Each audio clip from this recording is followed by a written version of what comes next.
All right, now, who are both of you? I'm his agent, And who are you? Samantha Chisholm, And you spell your last name? Chisholm. And who are you? Agent Curie Store. I recognize you, but how can you spell your name, please? KIRISDORR. All right. But I don't usually get to see all of you in person. No. I get to see you in writing. All right. Okay. We will go on the record in the matter 16 CF38, 16 CF39, State of Wisconsin versus Jared Donater. Mr. Donater appears in person without counsel. We do have Department of Correction agents, both Samantha Chisholm and Curious Door. I can't say her name. That's okay. I'm sorry. They are appearing in person today for the probation review hearing. It appears by looking at the documents that Mr. Donater has not made many payments and quite honestly is not making his regular child support payment in this case. He does owe a huge amount of back child support, roughly around $70,000 between the both of those cases. Who wants to give me an update on where we are and what you are asking of the court before I'm going to get to Mr. Donater. Mr. Donater, do you understand that you would have a right to an attorney?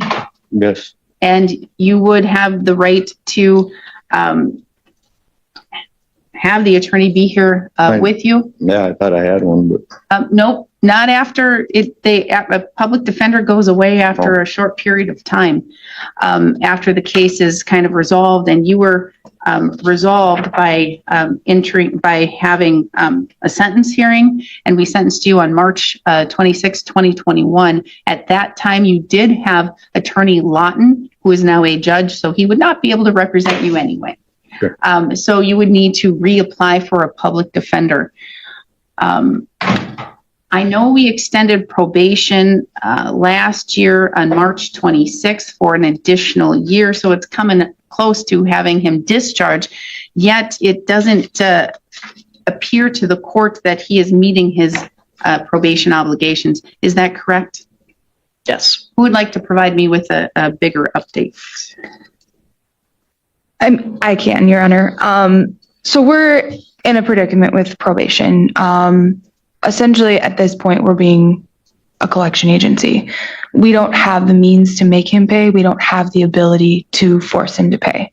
I know revocation's been talked about, and quite honestly, we won't be successful in revoking him for not paying child support. We haven't been successful in it previously. The great thing is that I understand, and I understand it sounds like you are a collection agency. Mhm. And I really, truly get where Department of Corrections is coming with that. Where the court is coming is, quite honestly, he has not made regular payments, correct? It does not look like it, no. But I think the county has a better means of forcing him to pay than we do, because we don't have that. What I'm going to do, because this is what I love to do. I love to collect money. I like to collect money under probation because then I can do lots and lots of conditional jail. And that's what I'm going to do. So I'm extending you for an additional year because you have not made a good faith effort. And now I'm going to have regular probation review hearings, and I'm going to tell you what's going to happen now. Because you haven't been making your monthly payments, okay? I'm going to treat this kind of like my restitution court. You can speak with Miss Anibis about that, because I'm going to do that, because this is essentially restitution. It is back paying for your kids' support for them to live and to survive. And so what happens in restitution court, and that's what this is going to be, is that the court now has a whole lot of other tools in my hands, a whole lot of conditional jail, a whole lot of other sanctions that I can pull, and I can say, you know what, DOC, I'm amending that judgment and I'm adding conditional jail. And that's what I can do. Because if you're not going to be paying, they may not be able to put you in a hold. I super duper can do conditional jail, and the law says I can modify and amend my judgment of conviction at any time to add conditional jail if you are violating. They may not have the tools and the power to do it, but I sure do. And so that's what we're going to do. So can you give me the last 6 months and his payments? We've only got, I think, through November. We've not gotten anything more recent than that from child support. So I don't know if they're here and can speak to what his Child payments support? are. Sorry, child support is here, and if anyone would like to come, or if you have anything to say as it relates to how many payments he's been making, I would so appreciate hearing that.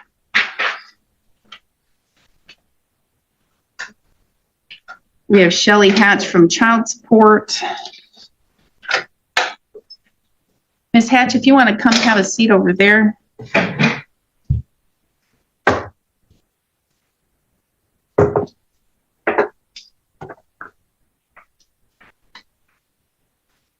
Okay, so is this on? Yes. Okay, so going back to October of 25, which would be 6 months ago, starting with October, we got no payment in October, no payment in November. We received a payment in December, nothing in January, another payment in February, and then nothing so far this month. So, and it looks like he's supposed to be paying $200 a month in each case. We got $200 in December and then only $100 in February, so half the payment. Okay, and so now, out of all of the months that you listed, I didn't count. How many did he pay out of that amount? How many months? Did he pay a full payment He made one full payment since October. since October? All right, Mr. Donater, why aren't you making your court-ordered and probationary conditioned payments? Well, we haven't been working much this winter and I don't have the money. Okay, and I know you're self-employed, right? Mhm. What do you do? Construction. Construction? And so you haven't had a lot of work this winter? How many jobs have you applied to, like at, Subway or McDonald's or Dollar General or the Family Dollar? How many have you done? None. None? Ooh, so you could be working, you're just choosing not to. You're choosing not to continue to support your child, correct? Sure. Or children, Yes. right? So, see, that's where the sanctions are coming in, because you have to. You don't just get to sit on your butt and do nothing. Right. Your kids need they need clothes, food, shelter, extra money for activities, all of those things, right? Right? Yes. And so $70,000 is a lot of money to have back child support. The only way that can go away, because it's all back child support, correct? The only way that can go away would be for having your former significant others waive that. And I don't think that's going to happen. They could. I don't know. And so right now, I'm willing to see how it's going to go for 6 months with probation, because I don't want probation to have to, you're babysitting him paying. And I understand that things have changed a lot in probation over the years and what you're able to do, what you can't do. So I'm going to try this for at least 6 months and then we'll see, because I do have tools. There are tools through child support agency and getting on purge, but obviously it hadn't been working. And so we're just going to see for 6 months. I'm extending you for a year, but we're going to see for 6 months and then we'll see how it goes this way. And then maybe the court, I know you have to get Miranda. Is it Miranda's? She oversees you guys? We're under Nicole. You're under Nicole. Okay. So Nicole would have to sign off and everybody would have to sign off to have them discharged off of probation prior to that year. But let's see how that goes, because otherwise we may have to open the toolbox with child support. But probation is supposed to be a tool, and it's not, in this instance, it's not a really effective tool. That's not your fault. It's just the way it is and whatnot. So, Mr. Donater, here's what I'm going to do. I'm setting a hearing for 3 months down the road. If I do not see 3 months of full payments, then you're going to sit 20 days conditional jail, right? All right. So I'll amend the order and it'll be 20 days conditional jail if taken into custody that day, if you don't have 3 months full payments. Okay? Yes. I'm also going to order, and I'm amending a probation condition here, that it's March. It should pick up maybe with construction in May, but you still could have a job. I'm ordering 4 job applications a week. Okay? So you have to do 4 a week, and you have to get those proof of those applications to Department of Corrections. Yeah, Okay? but we'll be going back to work next week. Full time? Yeah. Well, then if you're going to be full time, then you should be able to make the payments. Yes, I will. This should not be a problem. Right. Right? Yes. And I'm going to strongly encourage that you pay more than your required payments, because if you do that, then quite honestly, I'd be more apt to say, okay, let's take it back and have the court and the county handle it. Okay? Okay. Do you have Ms. Hatch, do you have the amount that is currently still owed? Yes. So in court case, let's see, this one is 01 PA 27. The total of all debts in that case is $33,848.04.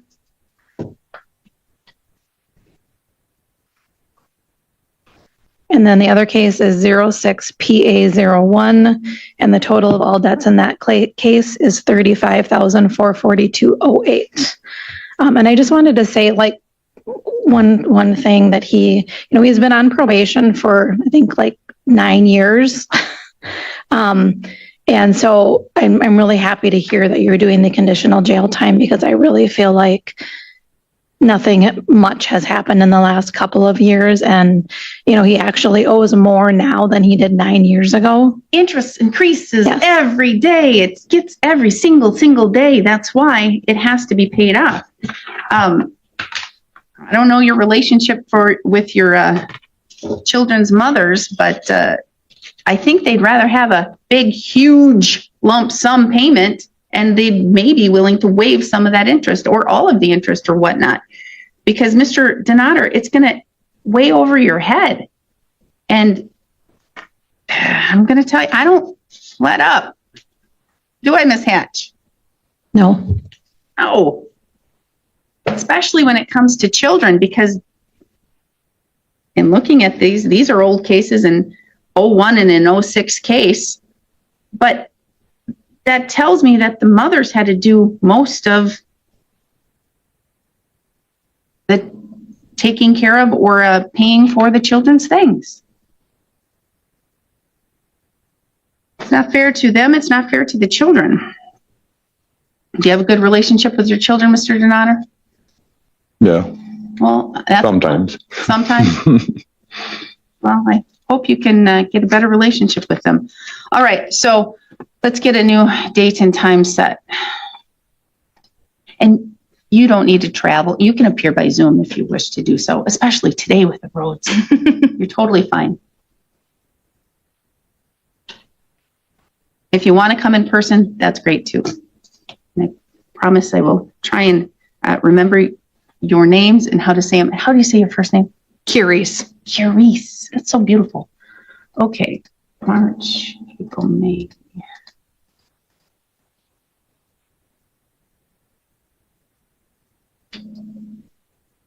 When is the payment due? By the end of the month? Yeah, just within the month. In the month. So we've not received March yet? No. So we haven't received March, so we're waiting for that March, April, and May payment. Good. And if he's mailing a payment in, honestly, I mean, some payments take 2 weeks to get to Milwaukee in the mail. So So you want to know the greatest thing about that? Because if he can mail it in and that's an option, the greatest thing about that is he can make a photocopy of the proof that he sent it. Yes. He can bring it to you. So And he can always come up here with cash, or, I mean, we're happy to mail it in too if he wants to come here. I don't think he lives around here, but, and we have online options as well. June 3rd at 1? No, let's do June 2nd at 11. Does that work?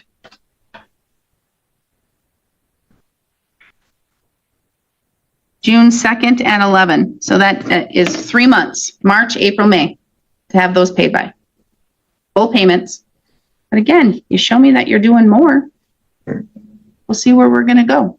Otherwise, the court is ordering 20 days of conditional jail. I'm staying that to see if you make these payments and we'll be good to go. Anything further? All right, then we are adjourned. Thank you.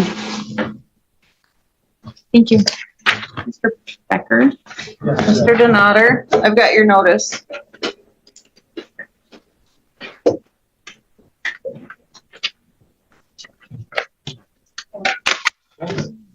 There you go.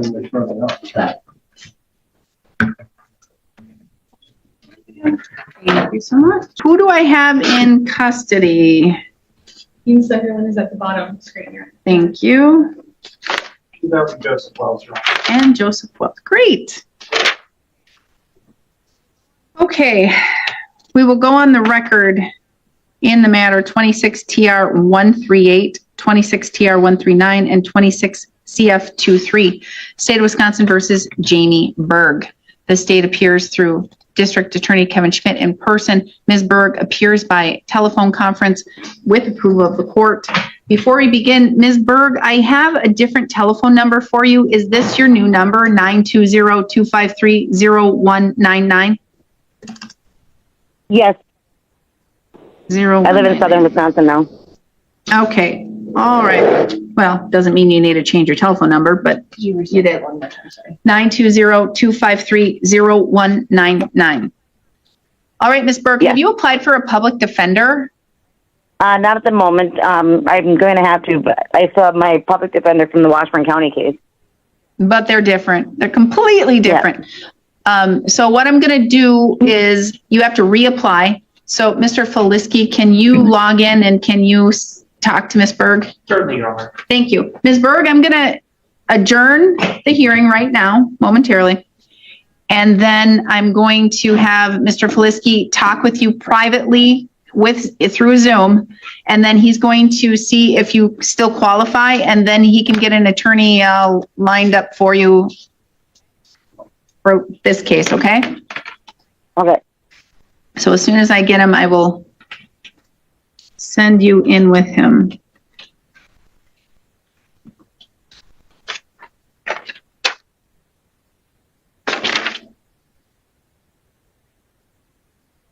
Mr. Ramstrom, you don't qualify, I'm going to guess, you don't qualify for a public defender?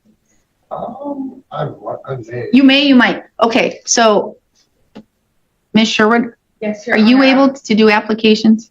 I can. I was actually just looking it up right now, Your Honor. Okay. If you qualify in our system.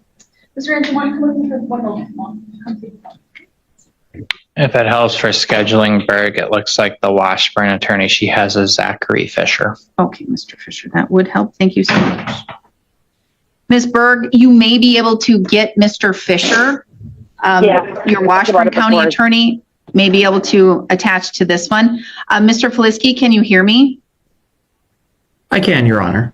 All right, she has a Zachary Fisher in her Washburn County cases. So if she still qualifies and if there's a way, it'd probably be beneficial if she had him, but I don't know. You work your magic, you do your thing. I'm going to send you both into a breakout session right now. There you go. Ms. Berg, you might have to hit a button or it automatically sent you. It sent you.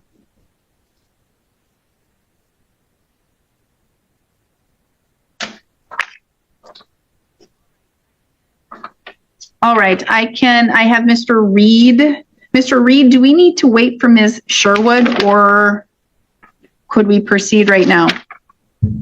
Yes, Your Honor. Proceeding right now? It'll work? No, if we could wait for Attorney Sherwood. That's totally fine. All right, so you Thank you, Your can Honor. go back and we'll just wait momentarily with Ms. Berg. I'm Sherwood Wells is with Mr. Plisky. All right, it's just going to be a little while before we get everybody moving, since we do need the PDs to do these things. So what I'm going to do is I'm going to put the court into the waiting room, and then when I come back, we'll be ready to go, okay? Sounds good.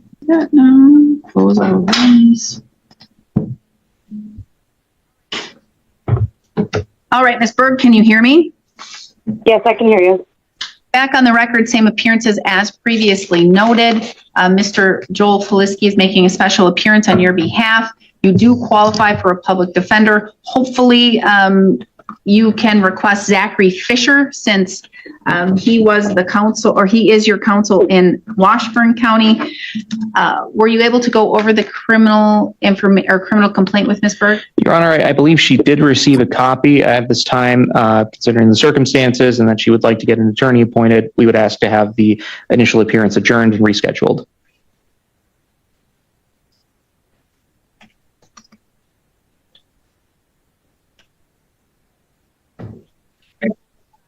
Tomorrow at 9:45.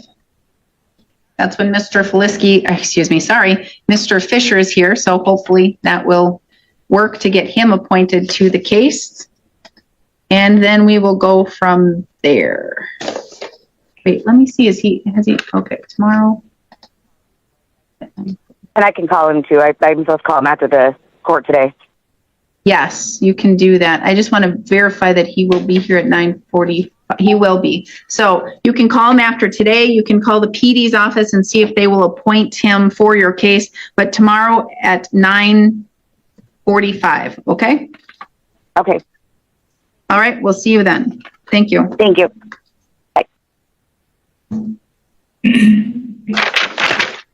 All right, we will go on the record in the matter 23 CF62, State of Wisconsin versus Joseph Wells. The state appears through District Attorney Kevin Schmidt in person. Mr. Wells appears by video conferencing in custody in Burnett County Jail. We do have Joel Feliski, his counsel, in person. We're set for an initial appearance. Mr.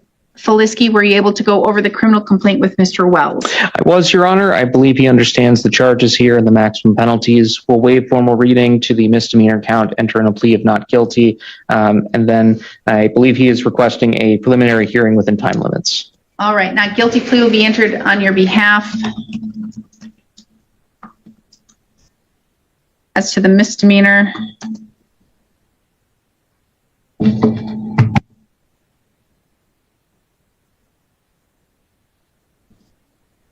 as to the prelim, wait, I don't even know. I guess I don't know if he's not even on a cash. No, we need to set bail first. He can pay $10,000 in the warrant, but it's a very old warrant. So Mr. Schmidt, argument for bond bail. I suspect the reason we did a 10,000 warrant is that's the restitution. It's $10,043. I think that would be an appropriate amount given what's alleged here, which is more than one forgery. This is 29 counts. Any more? No. Mr. Feliski. A few points to make, Your Honor. Mr. Wells does have ties to the community here. I believe that he has family, including father, stepbrothers, and mother in the Siren area. He is currently indigent, Your Honor. I believe he was brought into custody. I think it's been some time since he's been in at the Burnett County Jail. So all to say, he has no ability to post anywhere near that amount.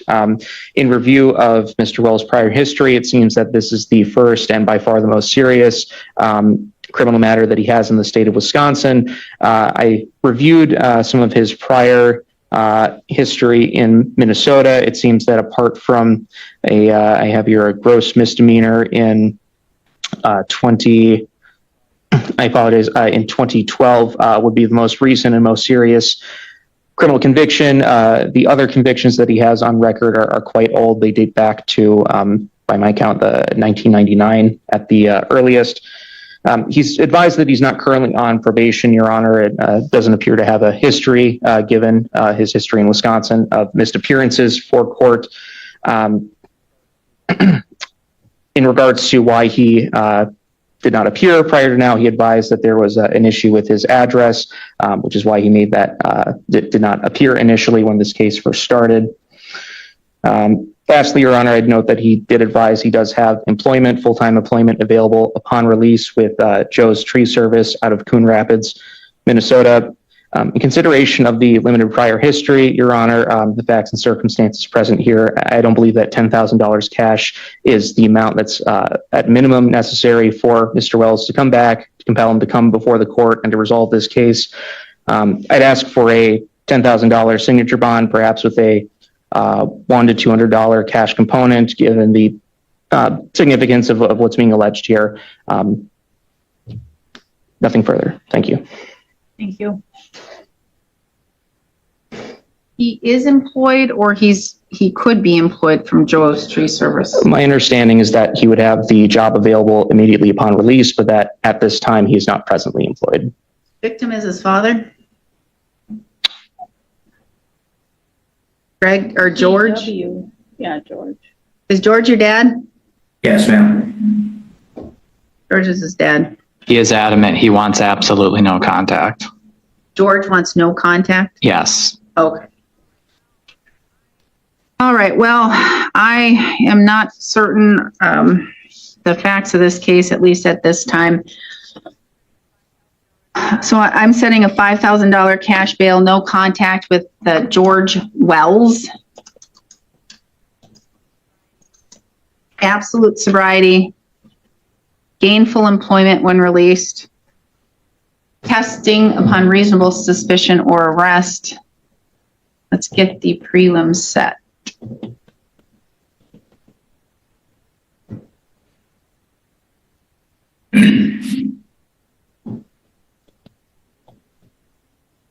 Would there be a 10% on that, Your Honor? Excuse me? Is there a 10% on that? Nope, we are not in Minnesota. That's what Minnesota weirdly does, but nope, we are dollar for dollar. 1:30 on Monday, the 23rd.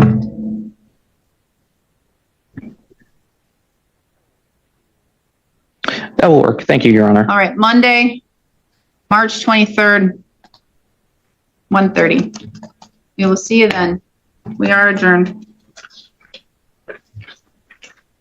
All right, Mr. Sunderland.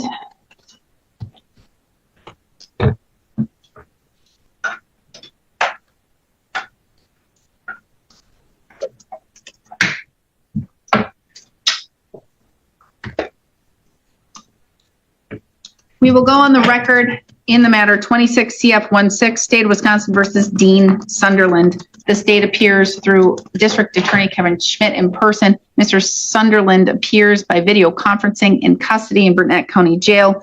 We have Amber Sherwood in person and Ryan Reed by video conferencing. This is an initial appearance. Ms. Sherwood, have you went over the criminal complaint with Mr. Sunderland? I have, Your Honor, and we waive its formal reading at this time and plead not guilty to the misdemeanor charges. Not guilty plea will be entered on his behalf. Are you still in Jackson Avenue West when not in custody? He is not, Your Honor. He has a no contact with that place. He is currently looking while in custody for a place to go when he gets out. Okay, and so you're looking pretty hard so that you have a place if the court were to amend bond at some time? Correct, Your Honor. Are you on a probation hold or anything? I He am is not. no. He's only held on the bond here. Okay, and it's a low amount, so there could be a motion to modify sometime. Hopefully, you can find some type of residence. Does your telephone end in 0904? Correct, Your Honor.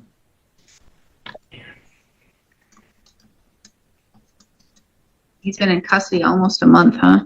Yes, Your Honor. Okay. So not guilty plea, we need to set a preliminary hearing. Is he requesting it within time limits? Yes, Your Honor.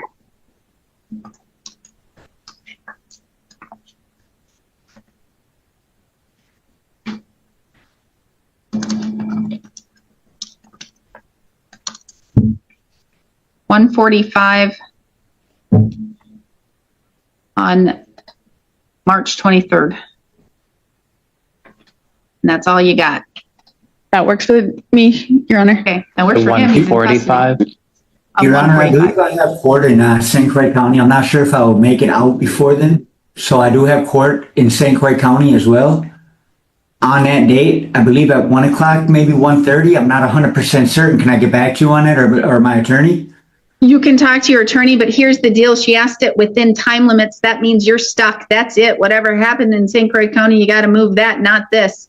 Or you have to ask to have this waiving time limits in writing and asking the court to adjourn it. If you're not in custody at that time, then that's what's going to need to happen. If you are in custody at that time, you can probably have your attorney in the St. Croix County work out with our jail to appear for your St. Croix County case by Zoom. And I checked CCAP, it's at 2:45, so I don't think it should interfere. Okay, yours is at 2:45. Okay. All right, thank you. We are adjourned. Thank you, Your Honor. Thank you. Bridge LLC versus Stephanie Exendine. We have Scott. How do you say your last name? Napke. Napke. Okay.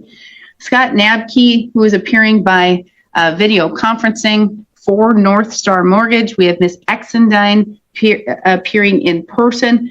We're set today in this matter for default judgment by affidavit. We do have Ms. Exendine here. So Ms. Exendine, first and foremost, I need to ask, are you opposing this matter or do you just want to be heard? I just want to be heard. I will allow you to be heard. Okay. So what do you want me to know? I just want to know first of all that I wanted nothing to do with the house at all. And I think, I'm not sure if Mr. Napke is able to hear you. Can you put the microphone closer to you? Sure. Please? I wanted nothing to do with the house at all. I just wanted to leave. Has terrible memories. It was in horrible shape. It couldn't be fixed. It was just a mountain of things of debt just to fix it. So my husband had passed. He was the one that worked on the house. And I just want to be gone. Just get away. That makes sense. And so I was told after he had passed that I was a successor in interest and I would have nothing to do with it because of how it was either on the deed or the loan. I can't remember how it went, but I would owe nothing because of this matter, how it was being the successor. So I thought I was done with it. And then whenever this first set of papers came, I was served with them and I had 20 days to respond. And I flipped through the papers and I honestly, just till yesterday, did not see this one part on here, which is my fault. The part that says in written, they need to be, sorry. That's okay. Take your time. They needed to have a response in writing. And I didn't see that. Like I'm holding it right here. It's literally on the written part. And I was just upset over it. And I had called my lawyer and he said, I shouldn't have any problem, but he never said anything about that part. So it's me not reading it thoroughly, And you're apparently. here now, but I mean, this is a default. We'll get into all of that. But what is it that you would like Mr. Napke to know? That I did not do this on purpose in the 20 days. I had called the clerk of courts and they just said, well, just go to court and this and that, you should be fine. And then I had called somebody from their company or whatever law firm and said the same thing. I want nothing to do with it. And they just reiterated that I wanted nothing to do with it. I said, absolutely nothing. And I understand that. And let's just we can cut it short. Okay. And just so you don't want the house. You don't want anything to do with the house. No. But what's your concern? My concern is I don't want to be stuck with this $60,000. And that's what it looks like to me. I can't understand all this mumbo jumbo with legal terms. Right. Yes. I just don't want it to fall back on me. Yeah. And so what you may have missed, and looking through the documents, usually in cases like this, not in every case, but in cases like this, especially this one with you, it does say in there that there won't be a deficiency judgment against you. Okay. I saw that Mr. Napke? I'm sorry, I just saw that in the part for my husband. I didn't see that with me. And that would be with you as well, correct, Mr. Napke? That is correct. And just to even further clarify for the record, to substantiate what she has stated, Mr. Exendine was the only party that actually signed the note. So from a legal perspective, he would be the only one that we could have gotten a deficiency against. She never signed the note. She's not financially liable in any way whatsoever. So most definitely she is not on the hook for this. She was named as the defendant in the case simply because she signed the mortgage, and as she pointed out, she's technically the titled owner of the property with Mr. Exendine's passing. So we had to name her because there's no one else to name. But yes, we are waiving any deficiency judgment, so no one will be coming after her for money. So do you understand now? And I know it's scary. I know, especially, losing your husband and having this house and then now having to rebuild your life and go somewhere else, and then getting these documents and having what looks like a big bank coming after you. I can only imagine that you feel scared and frustrated and have anxiety and all of those things. And so it's easy to miss something like that or to not understand it. Yes, legal mumbo jumbo. We're taught in law school, sound smart. But it's not, they're not coming after you for anything. Okay? Okay, Do you feel better now? as long as you said it. And it is. It's all true. So is there anything else you would like me to know or just to say about everything that's been going on? Is there, legal fees? You would not be responsible for any of that. Nothing? You're all Because good. I saw Good to go. something for 3,000 Not for something you. else. No? Goes against the house. Oh, okay. Okay? That's a big weight. Thank you. Because I'm not working at the moment. I had back surgery, so I don't even know if I can go back to my job. So I'm like, this would be great. You are good to go. Okay. It won't be any harm or any debt or anything to I was worried about the 20 days that it's going to screw things up. Well, yes, you didn't necessarily even need to respond. I get why you want to. And if you would have said all of that in a response, quite honestly, it would still been able to be a default. Because that's not really any defense that you're saying in there. You're just kind of saying, this is my story, please hear it, and this is what it is. Okay? Okay. But now you have the assurance of Mr. Napke, and you have the assurance that I've said it here in court today as well. So you're all good to go. Okay. Okay? Feel better? I do. Okay. Now go recuperate and be all good. Thank you, Mr. Napke. I will make sure I get the document signed. All right, thank you, Your Honor. Thank you. Have fun in Fort Lauderdale. Is that where you are right now? No, so my law firm is headquartered there. I'm in Wisconsin, down near Milwaukee. I thought, So I'm that's not what I showing thought. any nice weather. I just thought you were like sharing time between, super Milwaukee. I don't know about Milwaukee, but we got like 2.5 inches or such of snow last night. But Fort Lauderdale sounds much better. It does. I wish I was spending time there, at least like this time of year. All right. Thank you. At first, this looked like a routine probation review. But within moments, the judge uncovered something that changed the entire direction of the hearing. What happened next left everyone in the courtroom paying close attention. Let's get into the case.